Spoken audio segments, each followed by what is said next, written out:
4층 예배실 앞에서 예수님이 계셨는데 혹시 만나보신 분 계시나요? 5층에 계신 분들은 어떡하죠? 예수님 저희 앞에 계시네요. 아무도 안 믿는. 우리가 꿈에라도 예수님께서 정말 한 번 나에게 나타나셨으면 하는 그런 마음이 있죠. 그런데 갑자기 예수님이 우리 앞에 딱 나타나시면은 그 예수님을 믿으시겠습니까?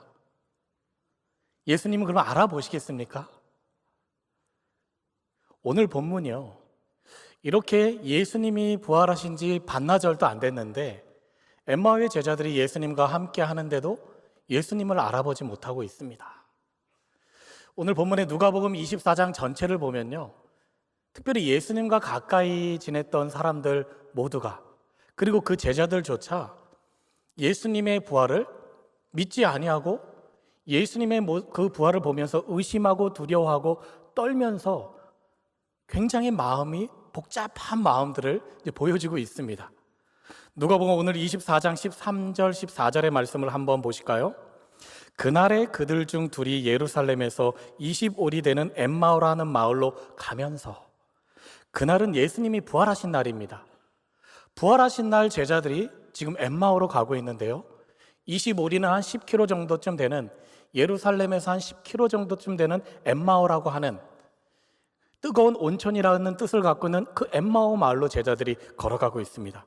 그런데 이 모든 된 일은 사흘 동안 일어났던 예수 그리스도의 십자가 사건과 부활의 사건을 그들이 들었고 그 사건을 막 이야기하고 있는 겁니다. 15절을 같이 보실까요? 그들이 서로 이야기하며 문의할 때에 예수께서 가까이 이르러 그들과 동행하시나. 문의할 때에, 이 시제테인이라고 하는 이 헬라어는요, 문의가 토론하다, 논쟁하다라고 하는 뜻을 갖고 있습니다. 지금 제자들은요, 그 마음속에 어떻게 선지자 예수 그리스도가 죽을 수 있지? 우리를 버리고 죽을 수 있지? 이건 진짜 선지자가 아니야, 메시아가 아니야. 그런데 이거 누가 죽였지? 정말로 이걸 어떻게 해야 되지? 이건 누구의 잘못이냐 하면서 막 논쟁을 하고 있는 겁니다. 그러면서 우리가 앞으로 그러면 대제사장을 믿어야 되나? 아니면 헤롯 당을 믿어야 되나? 아니면 더 센 로마의 총독을 우리가 따라가야 하나? 그런데 이놈이나 저놈이나 다 우리가 믿을 사람이 없으니 이거 어떡하지? 하면서 둘이 친구가 계속해서 오가면서 대화를 하고 있는데, 바로 이렇게 절망과 슬픔에 잠겨 있을 때 예수님이 옆에 동행하고 계십니다. 그런데 그걸 알지 못해요. 한번 16절 보실까요? 그들의 눈이 가리워져서 그인 줄 알아보지 못하거늘. 예수님을 지금 못 알아봅니다. 이게 어찌된 일입니까? 어떻게 예수님을 못 알아보죠? 왜 그들의 눈이 가리워졌을까요? 이 가리워졌다라고 하는 이 말은 우리가 영적으로 민감하게 받아들여야 할 단어입니다. 똑같은 구절이 이 마가복음 16장 12절에서요, 이 똑같은 상황을 예수님은 다른 모습으로 나타나셨다라고 표현하고 있습니다. 물론 다른 모습으로 오시면은 못 알아볼 수는 있겠죠. 그러나 여기에서 중요한 것은요, 이 제자들은 벌써 그의 시선이 어디로 향하여 가고 있나요? 엠마오로 향하고 가고 있습니다. 엠마오라 함은 이미 그들의 마음속에 예수님으로 인한 소망과 기대가 다 사라졌고 불신앙의 눈으로 이제 세상 속으로 우리가 가겠다라고 하는 그 발걸음입니다. 이들처럼 실망하면서 불신앙의 눈을 가지고 각자의 엠마오로 가고 있는 또 다른 사람들이 과연 없었을까요? 과연 우리가 기대했던 그 예수님이 내가 생각했던 예수님이 아니면 여러분들은 등 돌려 가지 않으시겠습니까? 여러분 예수 믿고 후회해 보신 일이 있으신가요? 나 예수 괜히 믿었다. 예수 믿고 더 불행해진 것 같아. 예수 믿고 더 소망이 없어졌어. 내 삶이 왜 이래? 예수 소망이 사라지면 예수님과 멀어집니다. 그리고 예수님을 알아볼 수 없습니다. 마음 아픈 일이지만 눈이 가리워져서 예수님을 멀리하고 교회를 떠난 분들이 사실 얼마나 많습니까? 남의 이야기입니까? 그것이 내가 될 수도 있고요, 내 가족의 이야기가 될 수도 있습니다. 여러분, 예수님 한 분으로 여러분의 인생이 충분하십니까? 결핍이 없으십니까? 예수님 한 분으로 충분한 인생이 되기를 간절히 소망합니다. 이것이 복된 인생. 예수님 한 분으로, 예수님만 생각하면 기쁨이 있고, 예수님 한 분으로 이렇게 예배를 나올 때도 너무나도 예수님 만나고 싶고, 그런 기쁜 마음이 우리에게 있을 때 그 자가 복된 자입니다. 그런데요, 지금 제자들은 절망과 슬픔에 잠겨 있습니다. 그런 그들에게 예수님은 17절에 이렇게 말씀하시죠. 예수께서 이르시되 너희가 길 가면서 서로 주고받고 하는 이야기가 무엇이냐 하시니 두 사람이 슬픈 빛을 띠고 머물러 서더라. 그 다음 18절부터 24절까지의 말씀은요, 참 재밌는 장면들이 펼쳐집니다. 모르는 사람이 갑자기 이 두 제자의 대화 속에 끼어드는 거예요. 이 모르는 사람이 누군가요? 예수님이에요. 그 예수님이 이 제자들에게 말을 걸었네요. 이렇게 저렇게 물어보니 또 제자들도 이렇게 저렇게 대답을 합니다. 무슨 대화가 이루어집니까? 예루살렘에서 도대체 무슨 일이 있었습니까? 나사렛 예수라고 하는 선지자 그분이, 우리를 구원하신다라고 하셨던 그분이 십자가에 달려 돌아가셨습니다. 저런, 어떻게 하죠? 그런데요, 그 무덤의 시체가 사라졌고 천사들이 나타나서 예수님이 부활하셨다고 여인들에게 이야기했죠. 그래요? 예수님이 부활하셨어요? 지금 셋이서 서로 모르는 사람이 한 분 놓고 왔다 갔다 지금 대화를 하고 있는 아주 웃긴 상황입니다. 그런데 되게 진지해요. 이렇게 예수님은 슬픔 가운데 있는 제자들에게 그들의 지금 고통이 무엇이고 그들의 마음의 허전함이 무엇이고 그들이 지금 생각하는 것이 무엇인지 묻고 질문하고 그 이야기를 잘 경청해서 듣고 계십니다. 우리에게 관심이 많으십니다. 그런데 이 말씀을 잘 들어보면 참 신기한 것은 이미 제자들은요, 부활의 사건과 십자가 사건을 몰랐습니까? 이미 그들의 대화 속에는 다 알고 있어요. 그런데 이 대화의 주인공인 예수님이 바로 앞에 계신데도 그 예수님을 알아보지 못합니다. 도대체 이 상황이 어떤 상황입니까? 그런데 곰곰이 생각해 보시기 바랍니다. 우리라면 어땠을까? 예수님이 그 자리에, 아니면 내 삶의 자리에 오셔서 대화하고 계시는데 내가 그 예수님을 알아볼 수 있을까요? 우리의 내면을 들여다 보면은 아마 엠마오의 제자와 비슷했을 수도 있습니다. 예수님에 대해서는 그 누구보다도 많이 알고 있죠. 요즘 시대에 예수님에 대해서 모르는 분이 있습니까? 예수님의 말씀에 대해서 정말 좋은 말씀으로 이해하고 동의하고 그 말씀대로 살려고 하지만, 그러나 동의와 사는 것은 틀리죠. 말씀 따로, 삶 따로. 이건 믿지 않는 겁니다. 이건 믿지 않는 거예요. 내 마음대로 사는 인생은 평소 하나님의 말씀을 지적 동의는 하지만 내 뜻과 다른 삶이 펼쳐졌을 때, 그때가 중요하죠. 내 생각과 내 뜻대로 내 삶이 안 되었을 때 금방 뒤돌아서는 인생, 엠마오로 향해서 걸어가는 인생, 그 인생이 그들입니까? 아니면 우리입니까? 주여 주여 하면서도 내 뜻과 주님의 뜻이 달랐을 때, 그때는 어떻게 하시겠습니까? 그 상황을 우리는 사실을 외면하려고 하죠. 귀를 딱 막고 이거는 내 뜻과 틀린데 주님이 이쪽으로 가라고 하시니 이건 아닌데 내 귀를 막아버립니다. 주님이 이건 아니죠. 이건 아니겠죠. 내가 좀 이래도 괜찮겠죠. 타협합니다. 그리고는 다시 눈이 가리워진 채 엠마오로 걸어갑니다. 절대 참된 믿음의 길로 이렇게 해서는 갈 수 없습니다. 그런데 감사하게도요, 오늘 말씀에서 예수님은 우리를 포기하지 아니하시고 끝까지 말씀하고 계셔요. 우리 25절 말씀 보실까요? 이르시되 미련하고 선지자들이 말한 모든 것을 마음에 더디 믿는 자들이여. 헬라어 성경에서는 감탄사가 있습니다. 오 미련한 자들이여 하면서 꿀밤을 탁 때리는 장면은 없지만, 오 미련한 자들이여, 왜 이 구약의 예언자들의, 이 선지자들의 말을 기억 못하느냐? 왜 너희들은 지금 당장 너희들 앞에 닥친 그 고난에 몰입돼서 주변 상황을 못 보느냐? 왜 나무만 보고 이 숲을 못 보느냐?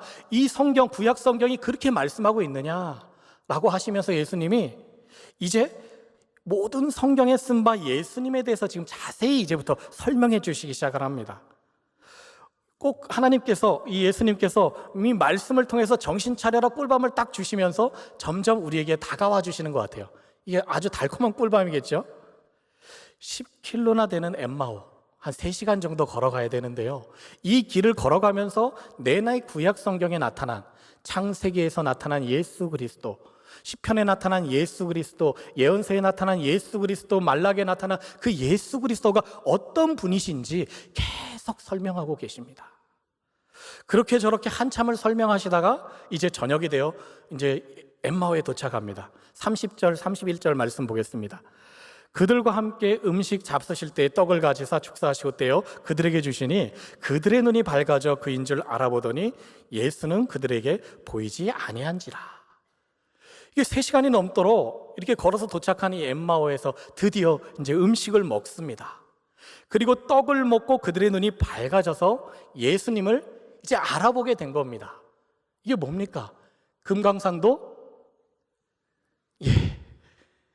식후경일까요?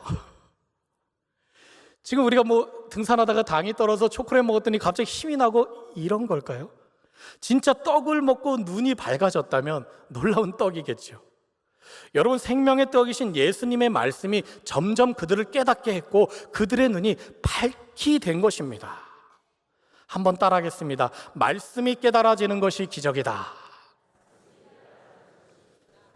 말씀이 깨달아지는 은혜가 우리의 삶 속에 넘쳐나기를 간절히 소망합니다. 말씀은 읽는 것이 아니라 깨달아지는 겁니다.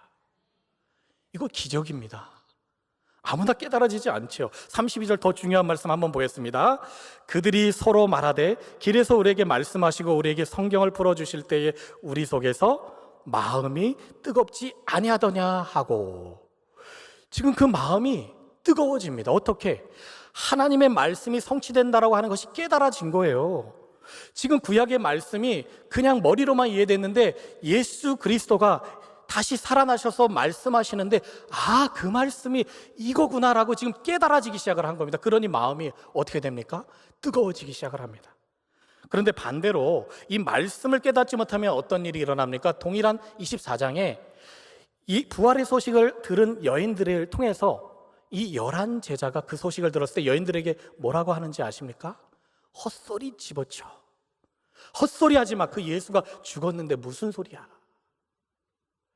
분명히 예수 그리스도의 부활 사건을 말씀하셨는데도 아무도 그 사건이 현실이 될 거라고 믿지 않습니다.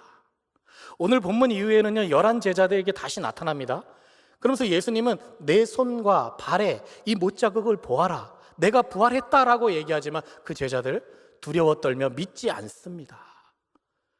이렇게 부활하신 지 하루밖에 안 되신 예수님을 만난 이 사랑스러운 제자들, 주변의 이 사람들도 믿지 않는데요, 2000년이 지난 우리가 예수님을 믿는 것이 당연할까요? 당연하지 않을까요? 여러분, 예수님의 부활을 믿으십니까? 아멘. 그런데 예수님의 부활을 믿지 못하는 사람들이 있죠. 지금 예수님은요, 예수님의 부활을 믿지 못하는 사람들에게 이와 같이 복음을 전하라고 보여주십니다. 어떻게 보여주셨습니까? 첫째는 제자들과 함께 동행했습니다. 제자들과 함께 동행하면서 그들과 함께 삶을 나누고 질문을 합니다. 어떤 인생을 살고 있는지, 어떤 고민이 있는지. 그러면서 그들의 말을 경청합니다. 잘 들으며 공감해 주십니다. 그러고는 그 마음의 어려운 그 고난의 순간순간을 하나님의 말씀, 성경 말씀을 통해서 가르치시며 그 모든 과정을 해결해 주시는, 마음이 점점 뜨거워지게 만드는 그 역사에 참여하게 하시고, 그러고는 예수님이 사라지시나요? 아니요. 교제하신다고 했죠. 떡을 떼며 그들과 코이노니아, 함께 떡을 나눕니다. 바로 이거죠. 예수님은 함께 동행해 주시고 우리의 삶에 대한 질문을 해 주시고 우리를 만나 주시고 경청해 주시고, 그리고 하나님의 말씀을 선포해 주시면서 치유해 주시며 우리와 함께 교제하고 떡을 나누며 그리스도인으로 사는 것이 무엇인지 보여주셨습니다. 우리 주변의 부활을 모르는 사람들을 만났을 때 우리가 어떻게 해야 됩니까? 그냥 성경 말씀을 들고 믿으세요, 믿으세요 하면 될까요? 예수님도 그러지 않으셨어요. 동행하시고 들으시고 감싸고 동행해 주시고 말씀을 선포하며 교제하셨습니다. 너무나 놀랍지 않은가요? 이제 이런 만남을 통해 그들이 뜨거워지니 어떻게 됩니까? 그 밤중에 3시간 되는 거리를 예루살렘까지 막 뛰어가서 부활의 증인이 되는 겁니다. 이적과 기사도 아닌 오직 말씀으로 이들은 뜨거워졌습니다. 부활하신 예수님은 성경 말씀을 가르치셨고요, 하나님의 말씀이 성취되는 것을 직접 보여주셨습니다. 어떻게 뜨거워지는지 그 말씀을 통해서. 예수님이 고난 받으셨지만 다시 살아나심을 보여주신 이유가 무엇입니까? 왜 그러셨다고 생각하십니까? 왜 살아나셨다라고 생각하십니까? 이해할 수 없는 고난 중에 놓인 우리를 붙들고 끝까지 놓지 않으신다라고 하는, 그리고 꼭 승리케 하신다라는 그 약속을 보여주시기 위함이십니다. 여러분, 그런데 삶이 그렇습니까? 이해되지 않는 일들이 우리에게는 너무나도 많습니다. 이해되지 않는 일들. 갑작스러운 교통사고로 사랑하는 가족을 떠나보내고 다시 만날 수 없는 그 슬픔에 잠겨 있는 분들 계시고요, 마음의 병으로 집 밖에 나올 수 없어서 괴로워하는 가족들을 보는 그런 마음을 지닌 분들도 계시고요, 갑작스러운 말기암 진단으로 그 모든 삶이 정지되고 그 가족들이 너무 마음이 아파하는 그런 상황이 놓일 때도 있고요. 그런데 이 고난이 어떻게 나에게만 그 고난이 찾아오면 또 이렇게 겹쳐서 이렇게 고난이 찾아오는지 너무나도 힘들고 아픈 순간들이 참 있습니다. 이렇게 절망스럽고 슬픔이 가득한 일들이 삶의 무게로 다가와서 하염없이 엠마오로 터벅터벅 걸어가고 있는 이 제자들, 사는 게 아니고요, 웃는 게 아니에요. 그냥 시간이 지나가고 있는 겁니다. 그런 그때 예수님은 어느새 내 옆에 오셔서 속삭이시죠. 무슨 생각을 하고 있니? 너 지금 괜찮니? 지금 밥은 먹고 있니? 떡을 떼어 같이 교제하십니다. 이런 예수님, 그런 예수님을 우리가 경험했을 때, 그 임재하는 그 경험을 했을 때 얼마나 우리 마음이 따뜻해집니까? 저는 신방하면서 성도님들의 얼굴 속에서 예수님을 볼 때가 종종 있습니다. 교구에서 정말 착하신 권사님인데 수술을 앞두고 수술 이제 신방하면서 기도하고 이제 수술을 했습니다. 근데 수술 이후에 오히려 여러분이 굉장히 경과가 안 좋아서 많은 장기도 떼어내시고 이제 항암 치료로 들어가신다고 해요. 근데 유난히 좀 제 마음속에 너무 속상했습니다. 너무 권사님이 선하시고 착하시고 좀 아니었으면 좋겠는데. 그래서 다시 만났을 때 어떻게 위로할까 너무 고민하면서 기도하면서 찾아갔습니다. 그런데요, 그 권사님의 미소 속에 목사님 수술 잘 됐고요, 많은 분들이 지금 기도하신다라고 하는 이야기 들었는데 그래서 그런지 항암 치료 잘 받고 건강해질 수 있을 것 같아요. 활짝 웃으시는데 예수님의 얼굴을 보는 것 같더라고요. 어떻게 이 권사님만 그렇게 했습니까? 많은 분들의 얼굴 속에서 예수님의 미소를 볼 때가 있습니다. 정말로 완치될 줄 믿습니다. 말씀 붙들고 나아갈 때 하늘을 바라보며 고난이 은혜임을 고백하는 성도님들의 믿음의 그 미소를 볼 때 정말로 예수님이 함께 걸어가고 계시는구나, 너무나 감사합니다. 오늘 성찬식이 있습니다. 거룩한 성찬상이 지금 아래에 있는데 왜 이 거룩한 성찬상이 위에 없고 아래에 있을까요? 한번 생각해 보신 적이 있으신가요? 위에 있으면 더 권세가 있을 것 같은데. 이 아래에 성찬상이 있는 이유는 예수님이 이 땅에 오신 이유입니다. 가장 낮은 곳으로 임하셔서 우리의 삶 속에 가까이 있기를 원하시고 오늘도 여러분의 삶 속에서 오늘 성찬을 통해서 여러분들을 위로하며 힘주시기를 원하시기 때문입니다. 오늘 성찬이 엠마오의 제자들이 예수님의 말씀을 듣고 깨달아 떡을 떼며 마음이 뜨거워졌던 것처럼 바로 이 자리가 엠마오가 되기를 간절히 소망합니다. 가끔 성찬 배찬을 하면서 눈물을 뚝뚝 흘리는 분들을 봅니다. 잔을 붙들고 있는데 저거 언제 마시나, 저거 언제 마시지? 그런데요, 눈물을 뚝뚝 흘리시는 그 모습을 볼 때에 지금 예수님이 함께 걷고 계시는구나. 지금 마시는 게 중요한 것이 아니라 예수님이 함께 걸어가시는구나. 그래서 저 마음을 만져주셔서 그 마음이 뜨겁게 돼서 이제 그 복음의 불씨가 어디로 튈지 하나님 그 마음을 뜨겁게 하셔서 그 불씨가 튈 때에 주님의 뜻을 이루어 주십시오라고 간절히 소망하며 기도할 때가 참 있었습니다. 여러분, 예수님이 떡을 떼어주시면 이제 나와 함께 이 고통의 자리에서 회복의 자리로 동행해 주실 줄 믿습니다. 아니, 세상 끝날까지 함께 걸어주시겠다는 그 약속을 믿고 나아가는 우리 귀한 세문 안에 귀한 권속들 다 되시길 간절히 소망합니다. 기도하시겠습니다. 우리 삶의 주인이시며 생명의 원천이신 하나님, 내가 아무것도 할 수 없을 때 하나님은 새 길을 만들어 주셨고 옆에서 동행하시며 눈물을 닦아 주셨고 마음을 보듬어 주시며 힘 주셨음에 감사를 드립니다. 우리에게 값없이 주신 구원이 결코 값싼 것이 아님을 명심하고 하나님을 기쁘시게 하는 삶과 찬송하는 삶을 살아가는 동안 큰 고난이 하나님을 더 사랑할 수 있는 일이라면 그 고난의 자리에 동참하며 마지막에 아름다운 믿음의 백성 되게 하여 주옵소서. 세상 끝날까지 우리와 함께 걸어가심을 약속하신 우리 주 예수 그리스도의 이름으로 기도합니다. 아멘.